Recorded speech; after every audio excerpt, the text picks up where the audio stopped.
setiap ajaran yang diajar pasti ada hikmahnya.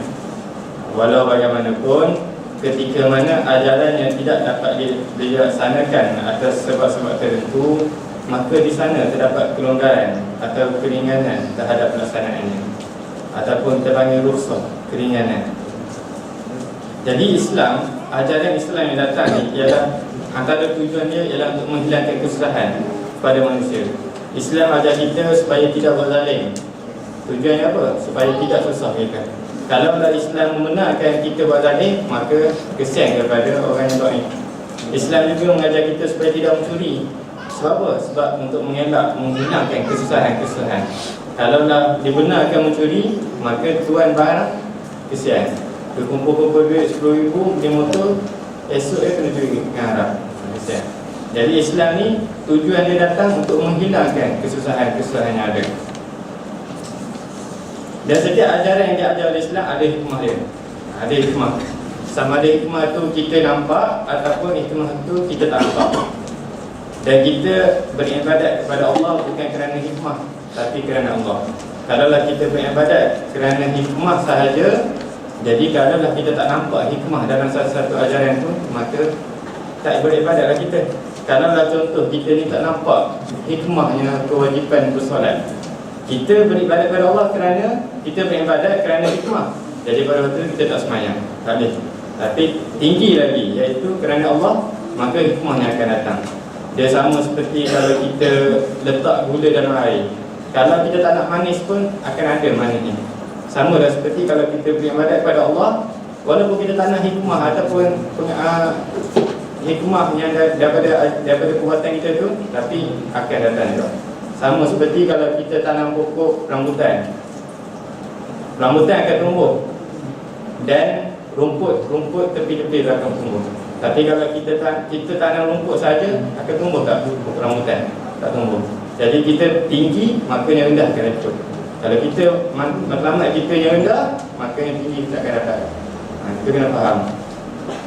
Cuma apabila kita beribadat kepada Allah, dia panggil ikhlas, hanya kerana Allah. Dia ada 3. Satu, kita beribadat kerana takut neraka. Kita solat kenapa? Sebab takut azab neraka. Itu dikira ikhlas juga. Tapi ikhlas martabat pertama, mustawa al-awwal.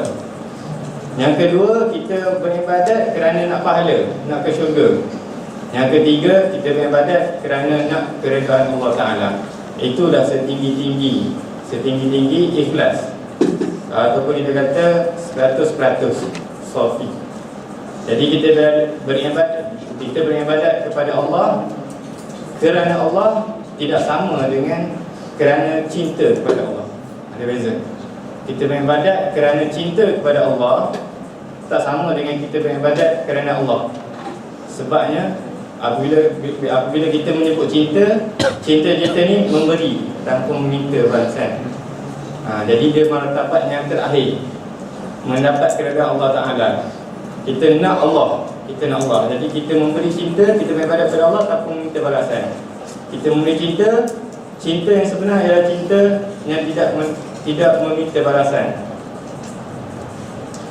Kalau Allah Ta'ala yuridullahu bikumul yusra wa la yuridu bikumul usra.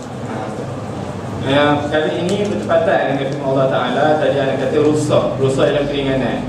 Jadi dalam Islam kita disuruh untuk buat semayang 5 waktu, semayang 4 rakaat, 3 rakaat, 2 rakaat. Tapi dalam ada keadaan, maka dibenarkan untuk kita meringankan kewajipan-kewajipan itu, ataupun dengan kata lain dapat rukhsah.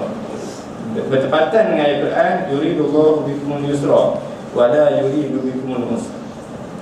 Jadi rukhsah ialah satu keringanan yang diberikan kepada seseorang yang berada di dalam kesusahan untuk melaksanakan sesuatu tuntutan syarak. Dan kita maklum permusafiran adalah satu faktor yang boleh menyebabkan seseorang itu mendapat rukhsah. Seseorang boleh dapat rukhsah jika dia itu musafir. Kerana apa? Kerana ketika musafir akan ada masyaqqah. Jadi ketika musafir, kita diberi rukhsah, keringanan. Tapi rukhsah itu bukan hanya untuk solat sahaja. Dia ada 4 contoh. Antara dianya, kita boleh berbuka puasa dalam bulan Ramadan, dan kita boleh sapu wukuf 3 hari tanpa buka khuf kalau kita musafir. Kalau kita duduk rumah, hanya sehari semalam saja satu khuf. Jadi bila kita musafir, kita diberi keringanan, tak perlu buka khuf. Waktu kita nak wuduk, tak perlu basuh kaki, memadai dengan kita sapu atas khuf sahaja. Tapi adalah syarat-syarat khuf tu. Dan kita juga diberi keringanan ketika musafir untuk semayang qasar. Semayang qasar iaitu memendekkan 4 rakaat kepada 2 rakaat sahaja. Dan kita juga diberi keringanan untuk menghimpunkan semayang di dalam satu waktu, dua semayang dalam satu waktu. Jadi 2 dosa yang terakhir disebutkan inilah pembahasan kita pada hari ini.